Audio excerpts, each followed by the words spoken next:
On that note, let's march ahead to also invite on stage our next keynote speaker. Well, ladies and gentlemen, we have with us Mr. Praveen Pardesi, who's the Principal Secretary, Government of Maharashtra, being a 1985 batch IAS officer. Well, this morning he will be sharing his insights on why is Maharashtra leading. So may I please invite on stage with a warm round of applause. Please help me welcome Mr. Praveen Pardesi.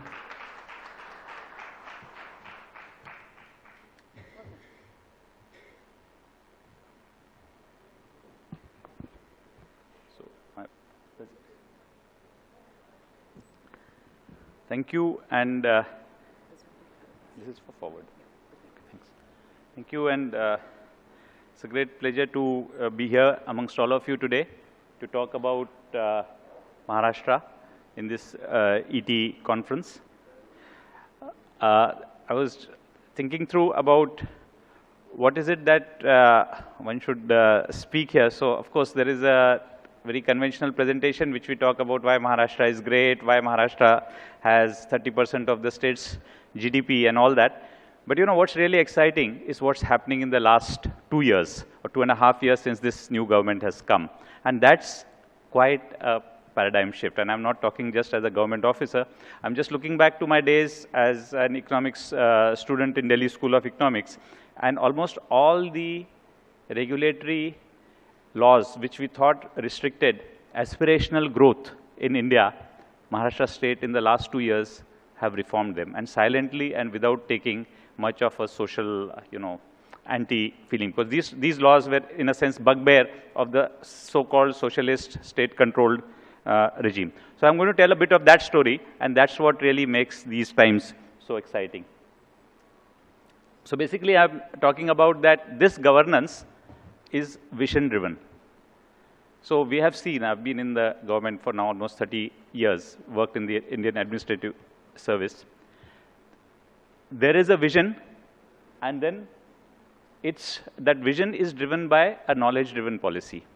So a lot of knowledge-driven. Our Chief Minister and his cabinet really go into a lot of economics and counterintuitive social analytics before they take a policy decision. So that's what I want to say. And which then comes to my point number 2, which is about flexible institutions. So institutions is not as in we think of institutions conventionally, not as a college or as an organization. Institutions as in economics. Douglas North got the Economics Nobel Prize for institutional economics. And that institutions means rules of the game. So, India loves cricket. But if we play by the rules of football, we'll lose cricket. That's what is going wrong. So this government is setting back the rules to leverage our love for cricket in all of our economics to really grow. So that's what is different about flexible institutions. That is, our institutions are being changed to unleash incentives for people to make those types of decisions which are in line with their aspirations. Most of the rules that we made in the last 45 years were those which restrict our decision-making to some sort of a social ideology at the top, which individuals don't subscribe to. So we break those rules, and these rules, and therefore we are on the wrong side of the law. Most economic agents are on the wrong side of the law over a long period of time, because those rules don't conform to what our aspirations are. And I think this government has really got that part right, that we need to, align our institutions to what the aspirations of the people are. So I talked about the vision. Again, most governments muddle through things. They take decisions in a reactive way. Tomorrow there is crime against women. We pass a big act about that, but don't look at the deep-rooted factors which are underlying those crimes. So here, if you see these UN Sustainable Development Goals, in a big sense, the vision for Maharashtra in the next few years is driven by these overwhelmingly important critical indicators. So suppose we aim at poverty alleviation by 30%. We look at what Maharashtra has and how that can happen. In terms of the infant mortality rate, we are, the best which is achieved is in Kerala. Can we aspire for that? In literacy and learning, again, the whole of last 15 years that we were in the field, a lot of the government actions in the past have focused on building school buildings. So Maharashtra has all the school buildings we need generally in the rural areas. And then second is to pay teachers' salaries. So a huge part of our 100,000 crore salary budget goes in paying teachers' salaries. And we have the lowest learning outcomes. So a class 4th or class 5th child cannot subtract at the level at which he should be able to subtract. So say it's 18 to 20%, while a child in Kerala is, let's say, 60% are at the learning outcome there. So don't look at the school buildings, look at the learning outcome. Doubling farm incomes, a Prime Minister has given this call, and we are again not looking at farm incomes from the financial way, but looking at underlying farm productivity and how we can double farm productivity. And again, it's Make in India. So Make in India is not about really getting big ticket industries here. It's about job creation.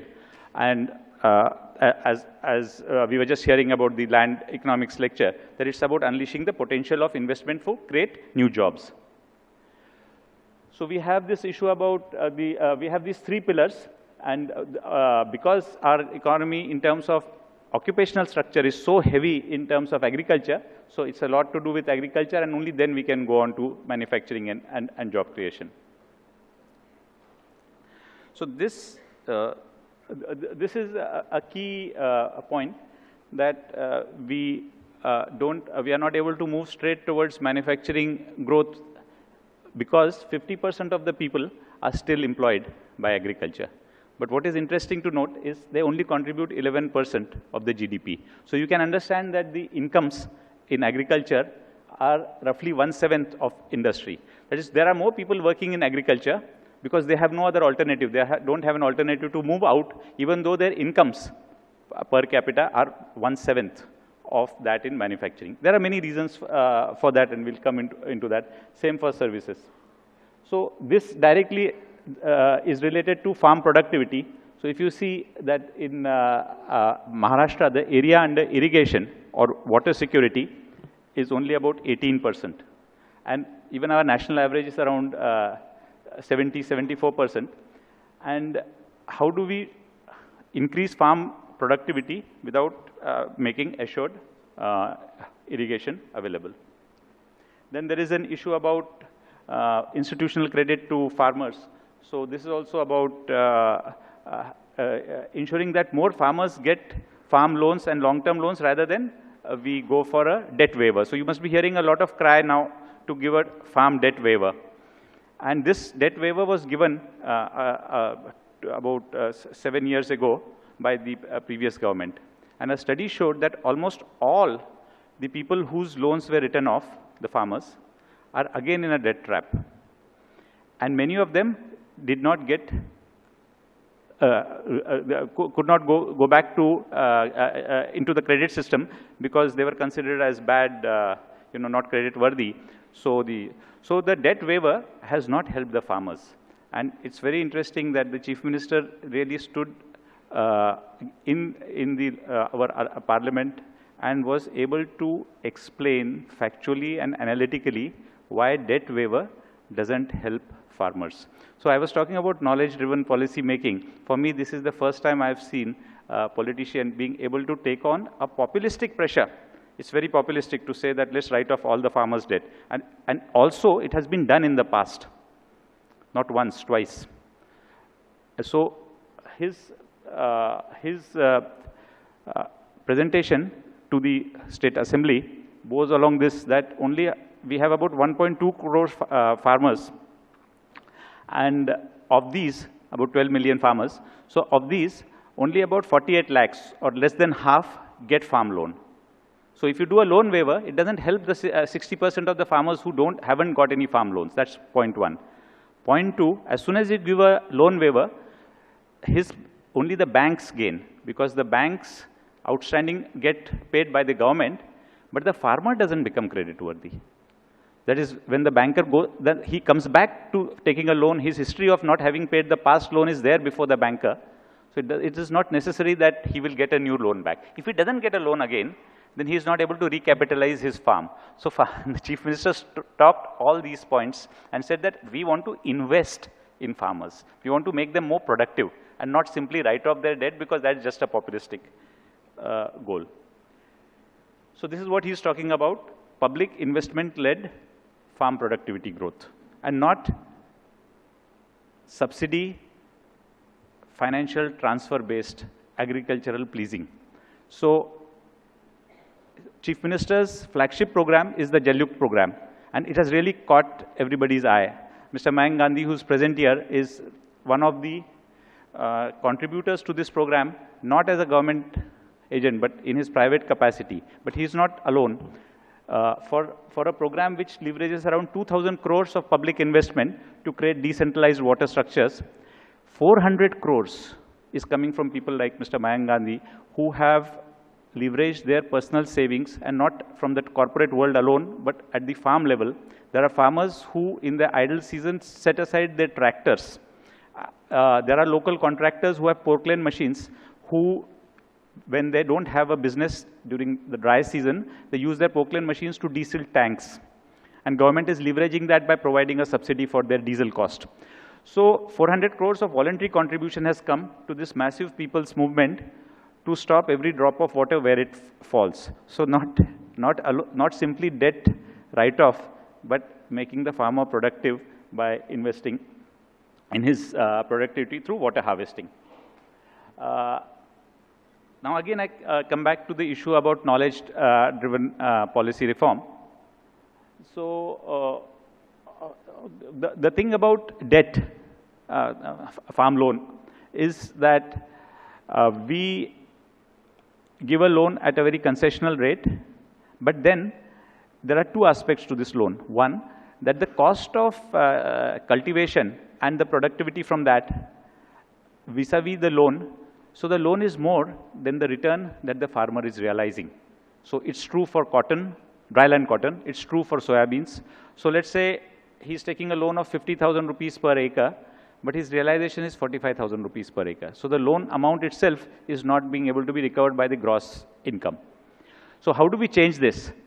We change this first by enhancing the farm productivity through water availability, but that doesn't help. If you see the second block, again, India, in the name of, trying to help everybody, that is this Mai Baap Sarkar types, that we want to help everyone, we said we will help the farmers to do your marketing. So that's good. But this embrace gets very tight. So we say, but nobody can sell, no farmer can sell your produce unless you go to our cooperative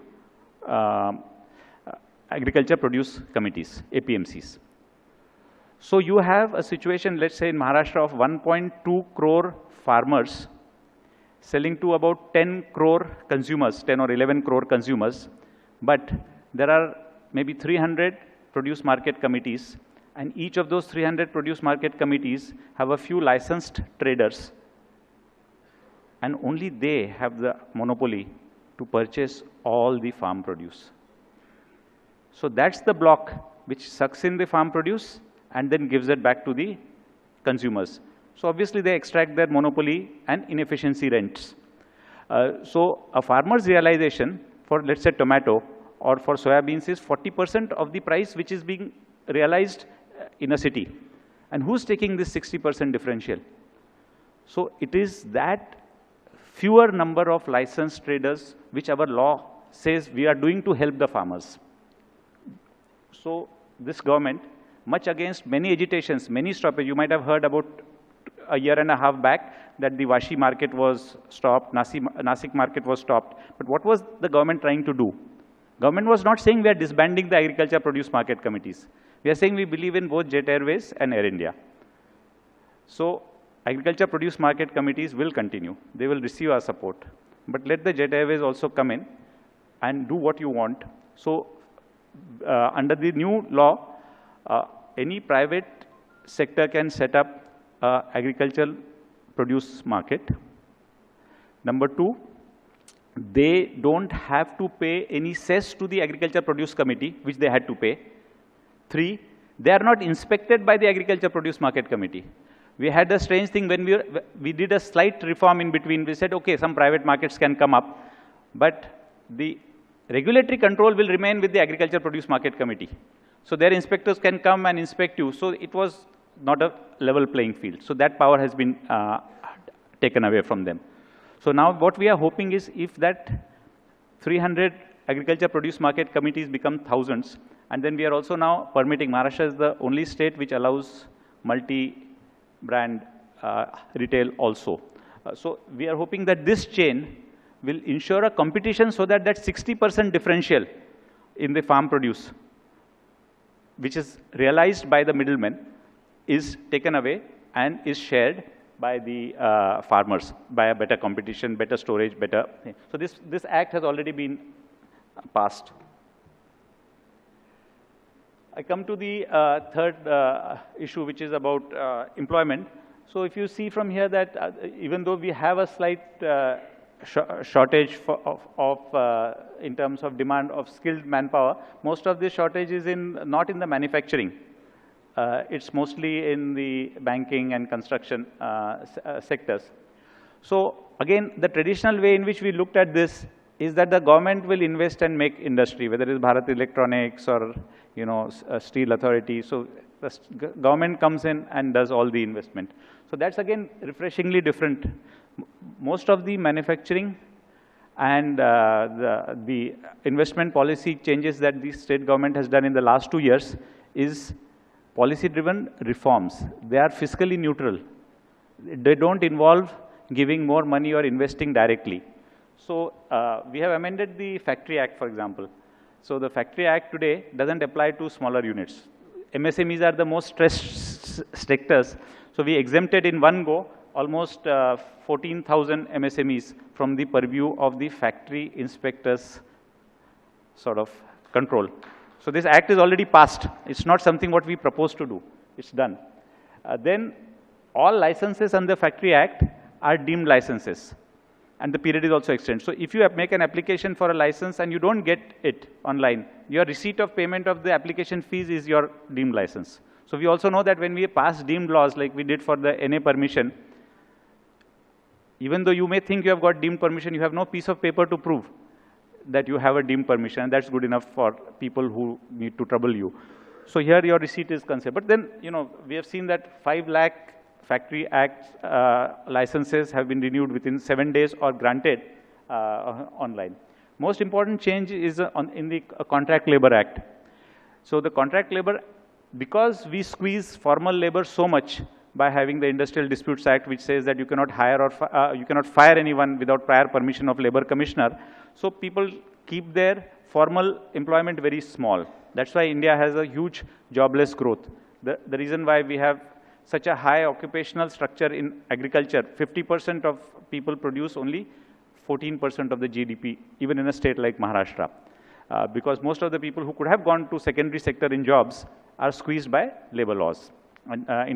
So for that, one small change that we have done is the Contract Labor Act, where anybody who wanted to hire more than 20 people on contract had to get registered with a labor commissioner, and the registration all issues would hold. That has been done away with. That's increased to 50. It's a small change because we have to do these changes quietly, because many people think that these are anti-labor changes, which they are not. In fact, this will increase a lot of informal employment and therefore lead to more formal employment, because once people start getting skilled in that process, they won't be laid off. Then all the inspections have been brought under self-certification mode. So even things like Boiler Act, which was the bugbear of, let's say, the factory inspector and the boiler inspector, the biggest important thing that they would do. So go to a factory and, extract his rent for certifying. So now you need not go to any government agency.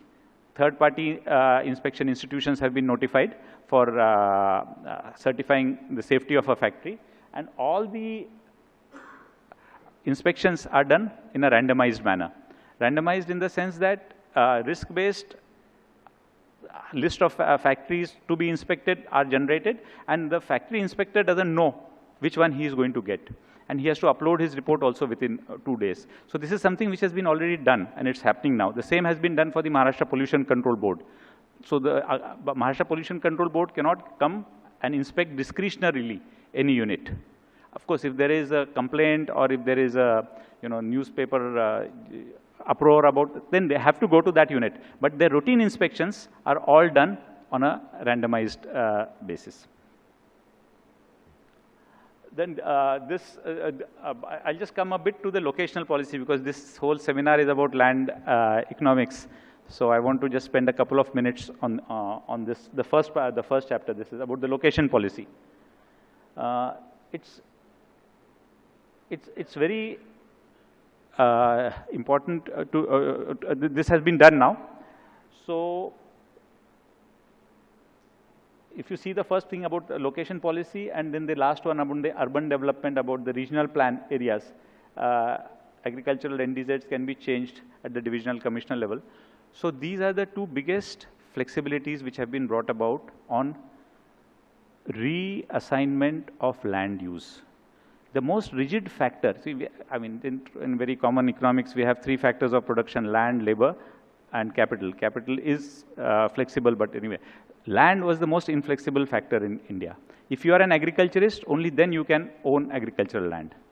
No non-agriculturist. So movement of agricultural land to manufacturing or services sector is controlled by a huge amount of regulatory control, which is non-agricultural permissions, permissions under Bombay Tenancy Agricultural Land Act, where you cannot purchase agricultural land if you are a non-agriculturist. So all of those have been changed.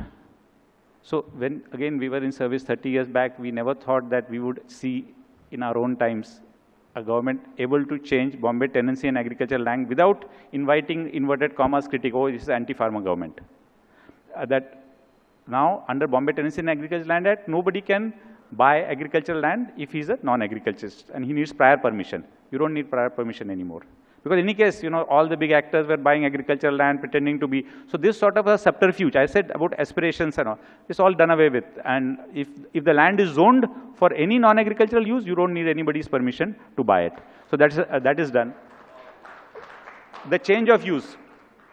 So when Chief Minister took this, as Chief Minister, somebody told us that urban development has around 7,000 files pending. But why are 7,000 files there? So that's because every single thing is constructed by a rule.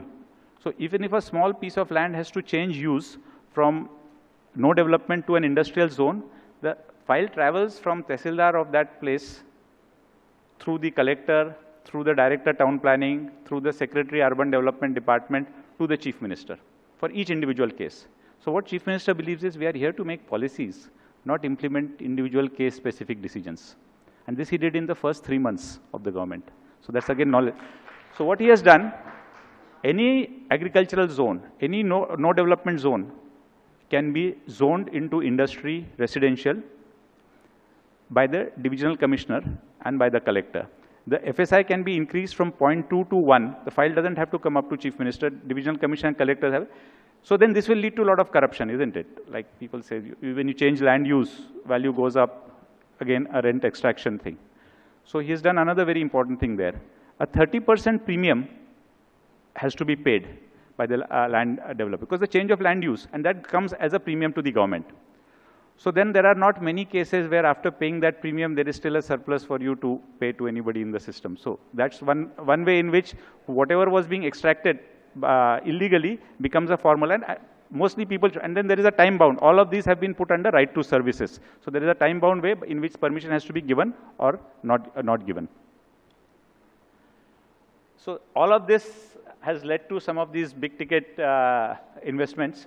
The Foxconn van is still struggling because they have a lot of technology fixes and tax rules to fix up with the government of India. But they have bought land here, they have got big industrial sheds, so hopefully it will come through. This is the sort of investment that has gone up. I'll just talk about this, that lot of governance is about making statements, is making declarations. So this is again another government which doesn't believe in too much of declarations. It's doing things, and doing things behind the scenes. So one thing in which I'm only talking about things in which I'm personally involved, so I'm not making claims on anything else. This is the Chief Minister's War Room, and the Chief Minister's War Room today oversees 8 or 10 big ticket infrastructure projects. which are underlying all of the large manufacturing changes.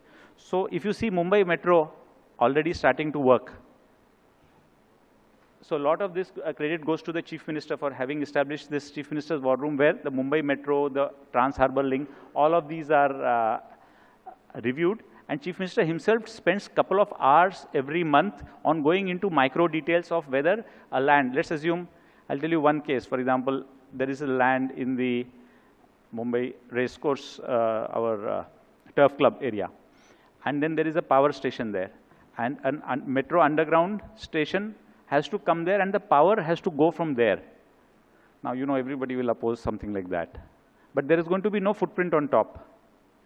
So Chief Minister would take, and then finally we changed the law and said that, okay, if there is an opposition from a local body, from the government, we gave a fiat to overrule all of that and say that if it is for a public project like metro, it's final. So these are some of the things where most of the constraints are being unblocked. And so Metro 3, the construction of this has started. The construction of the other metros have also started. The land issues have been sorted out in a big way, because land assignment to metro is a problem from the current stakeholders. If there is somebody who's enjoying a nice bungalow on top of a nearby place, doesn't want metro work to start next to them, including people who take very important decisions. So they would like their flats to remain calm and not allow the metro to start. So this is not in my backyard. So all these problems have been done away with. One example in which the legislators took such a stand in favor of development is in Maharashtra State Legislative Assembly. There is a big open area where the last terminal station of metro is to come. And you know, when the work starts, there's a lot of disturbance, and it's so easy to say no to that. But the Legislative Assembly at the level of the speaker sat with the metro people, hammered out an agreement, signed it off. And so the work there started. The political parties, another very interesting thing. You see all those small political party offices, there's another station coming there. All of them have shifted and are shifting to a new building and handed over that land for metro. And all of this behind the scenes, Chief Minister, you know, played a lot of role behind that, which we don't really get to see. So this is the sort of change. If you see Metro 7 and Metro 2, almost 18 months, almost 32 months have been saved in the process of sanction and the work starting. So I think I'll end this whole presentation with talking about that. We talked about one big picture thing, agriculture, but not through debt relief per se, but by investing in agriculture and by ensuring good market realization through market reforms, enabling farmers to market. So that's one big picture thing. For manufacturing and manufacturing growth, not simply by putting public money in setting up industries, but by ensuring the rules of the game become easier so that land and labor are able to move efficiently across industries so that incentives for investment go up. Now, this is the third part that we are working on. This is still too much at the top, too much Mumbai-centric. How do we change villages? So this is something that work has already commenced. This is a selection of 1,000 villages with the lowest human development indicators. And Section 8 foundation has been formed already, which is headed by the Chief Minister, but which has Mr. Ratan Tata, Anand Mahindra, Mr. Mukesh Ambani, all the big people on it, and many social activists like Popatrao Pawar from Ralegaon on it. So this is what they are working on. So each of these villages, about 100 crore corpus has already been raised for this. And the villages are planning their own plan to achieve the human development goals in that village. And each of these villages is receiving a professional volunteer who's being placed in that village. It's called the Chief Minister's Village Development Fellow. These people some of them are IITians. They're placed for 2 years. They're getting a very good honorarium above 40,000 rupees with all other equipment. They're going to stay in these villages for the next 2 years. The first 100 of them, their training program starts this month in Yashda. It doesn't stop there. What are they aim to do in the village? So it's not a very mushy, good feel type of development. We have placed it at some benchmarks against which these Chief Minister's Rural Development Fellows have to gauge. So if we look at, one is of course the monthly income, the agricultural monthly income, what is the crop? For example, cotton is an important crop. What is the India average of the cotton productivity versus what is the productivity in that village? And can we not pull that productivity up to the national average? That's all we are aiming for, or the national good state. The percentage of people below poverty, so Maharashtra has something like 17%, while Kerala has 7%. So can this village, the village that, these 1,000 villages, achieve 7%? Infant mortality rate, I was talking about it, Kerala has about 12 per 1,000 births, Maharashtra has 24, and most of these selected villages have between 30 and 40. They are all tribal villages. So can these be pulled down to 12? This learning outcomes I was talking about is the other thing. We are not talking about building schools, not talking about recruiting teachers. It's about teachers making them to do what they should be doing. And this is all being done through leveraging existing government programs, which are there, but which will be focusedly delivered in this, through this one Chief Minister's Development Fellow and through the district council, which consists of the NGOs, the corporate supports, and the village fellow. Now, a lot of this seems very ideal that it won't happen. You know, a lot of governments have done this, thought about it. So this is what has already happened as a pilot of this approach. This has happened. You can visit this village. So this is Harisal village in one of the most backward parts of the state. So Harisal is part of Melghat. Melghat is part of Amravati, which has always in the news for malnutrition deaths. And so this village was selected. Chief Minister, if you see, had a, we were sitting in Microsoft headquarters in US, and Chief Minister said, oh, but you know, Microsoft, we talk about cloud computing and all that. Can we talk about a tribal village and making it smart? So that was a conversation about a year back. And that conversation got converted into an MOU, and then from that MOU to actual work of infrastructure and connecting. Harisal was a village where you could not make mobile phone calls. I've been CO and divisional commissioner in this village. From my first posting was there 1991 in this district, and then I did another posting there in 2010. So I've seen this, and nothing much changed in this time, but this is how Harisal looks now. So all the schools are now on e-learning mode. There is, in the primary health center, there is, again, telemedicine working. And recently in agriculture, Times of India reported that all the bamboo was sold online by the villagers getting their best price. Of course, they have. So I just wanted to say that, look, this is a very exciting time for India, for Maharashtra in particular. We have a chief minister who's really knowledge-driven policy maker and takes everybody along to really ensure that the aspirations of the people are realized. And that is not by us doing the things, you know, by enabling others, by ensuring that the laws, restrictions which we had put are unshackled. Thank you. Do we have time for a couple of questions or this? Well, yes, ladies and gentlemen, the floor is open for questions. Please do raise your hands and introduce yourself before directing the question.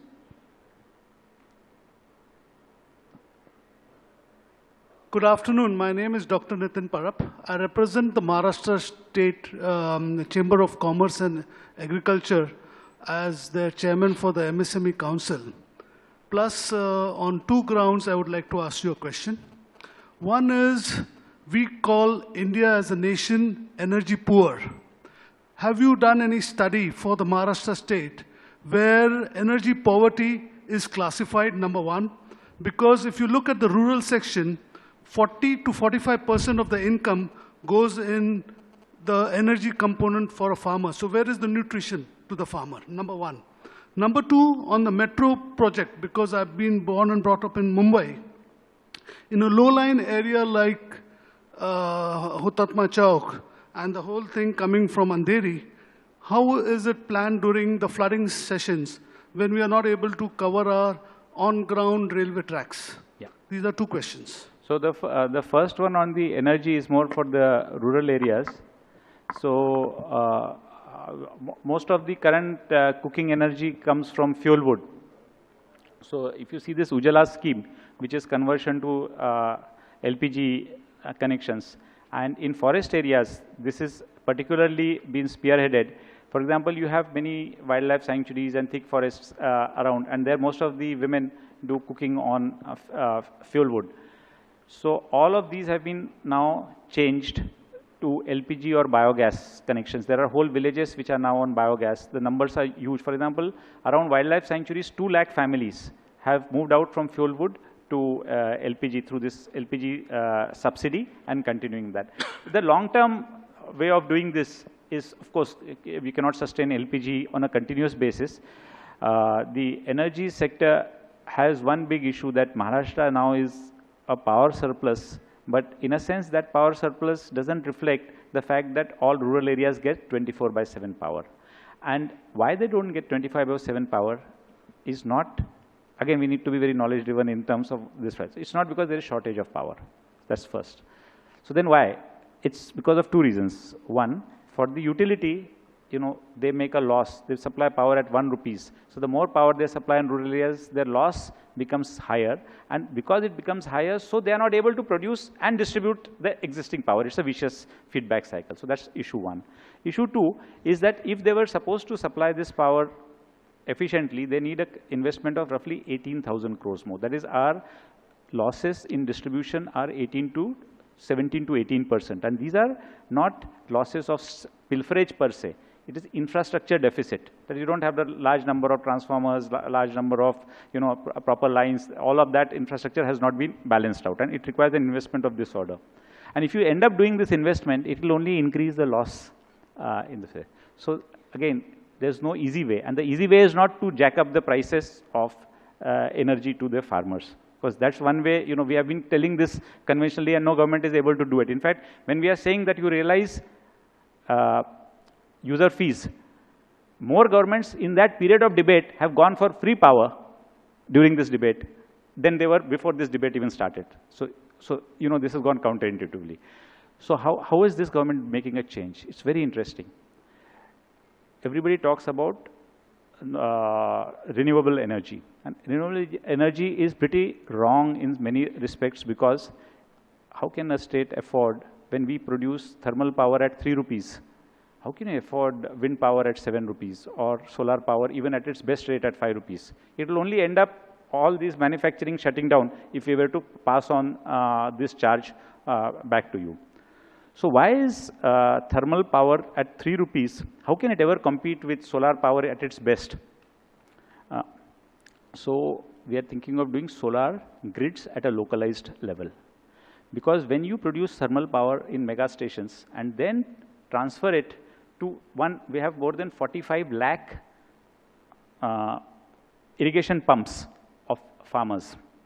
And so you need to supply power to all these distributed little farms, and you produce power at few points. And that's what thermal power is about. And therefore, then, the losses increase, this 18% distribution losses. So can we put this on upside down? Can we produce power where the farmers are? Obviously, you can't produce thermal power there. So that's where solar power comes of its own. Because then, even at 5 rupees, if you're going to supply power to a grid of 100 farmers, the distribution cost is almost 0, but the production cost is 5 rupees. So this is already started. 2 pilot grids are in the construction stage.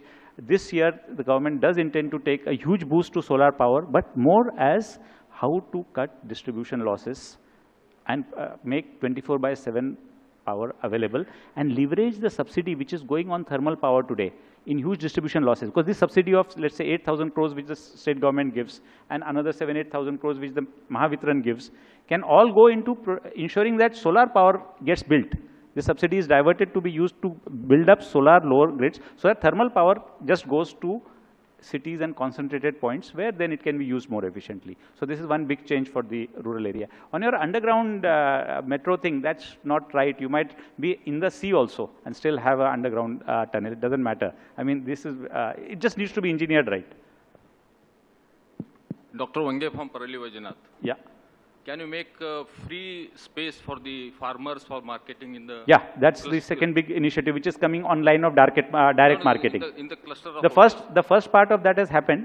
So if there are today 30 district headquarters where any farmer can bring on Saturday, Sunday their produce and sell. So you can go to Yavatmal, it's in the collector office plus other places. No.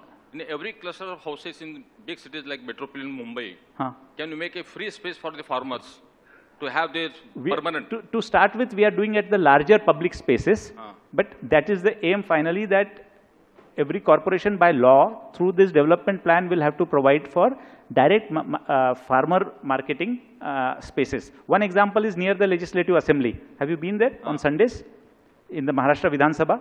Every Sunday, any farmer from Nasik to Raigad brings from onions to all of that. And this is not just in Bombay. It's happened across the state in 30 places now. But we want to expand that into a policy measure. Expand in the societies. Yeah. All right. Ladies and gentlemen, we have room for one more question. Perfect. All right. So that's a battle for the mic. Let's take both the questions. Yes, sir. Yeah, hello. My name is Ravindra Hazari. I'm an advocate, and my firm specializes in banking and finance. We represent about 14 largely public sector banks. And we have huge problems in recovering loans given to farmers. I'm not talking about industry now, it's a separate question. One of the major problems is that your Securitization Act has an exemption whereby no security can be created over agricultural land. And this means that even when you get an order from the DRT or from civil court to repossess land, it's impossible to enforce it. In fact, that order is just paper. So we are very glad to hear that the Chief Minister, one of the few politicians who's withstood populist pressure and against a waiver of farm loans, and that's great. But do you have any solutions? Because our banks are having huge NPAs. On the securitization, really the state government, I don't think is working on that, because that's more for the government of India. They are working on something on this assets, but I don't think from our side there's much. And you can't do much about repossessing farmers' land for farm loans, because that's still too sensitive for anything. But the way to work on that, our Chief Minister really believes that if we can enhance productivity for the farmers, see today if you see the loan, the cost of finance and the realization from that, even from commercial crops, except sugarcane, the cost of recovery, the recovery from the market is less even than the loan amount. Even grape farming in Nasik district, there are grape, huge number of bank recovery cases there. Yeah. Thank you. We'll take that as one last question. Yes, sir, absolutely. Mr. Pardesi, you said that any land which is of in whatever zone it is, it can be converted by paying a premium of 30%. Well, so that's important. We all are living... And the powers have been given to collector and commissioner. Yeah, so just stop for a second. Any land can be converted in public interest. So that's important. So suppose there is a land which is on the bank of a river, and which all of us think that that should be a green area because that's where the flood should be. So suppose you want to set up a colony out there, residential colony, it won't happen. So the collectors have to follow some norms while giving this permission. So if it's a residential area, then if you have an existing Gauthan or a village site, then within a certain distance around that, urbanizable area can increase. But we don't want the whole landscape of, let's say, Maharashtra to be... Sir, I accept that. Yeah. Okay, subject to those restrictions. If it is in public interest, it will be done. Yeah, those restrictions. Now, what about the lands which have been put a stamp of, say, MIDC and reserved for some purpose, and neither acquired nor it is allowed to be used for that particular purpose? No, so those are being moved quite fast, actually. Even for MIDC lands now, I mean, wherever the demand is there, those are being acquired. Those are not.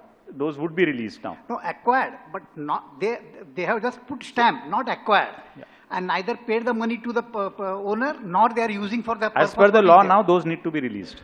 So the new law, which is the State Government of India's Land Acquisition Act, so if the acquisition is not completed in 3 years, it has to be lapsed. That's the law right now.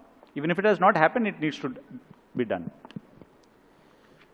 Well, thank you very much, sir. I'm going to request you to remain on the stage. Firstly, can we have a huge round of applause to thank our speaker, Mr. Praveen Pardesi. And if I may please invite on stage Arya Chaini, who's the treasurer and administrator with the OM LAI chapter, to please come on stage to present a memento to our speaker, Mr. Praveen Pardesi. In fact, it's fantastic to see the kind of enthusiastic questions coming from the audience. However, I'm going to request you to please take the questions offline as well and connect with our speakers for any further queries.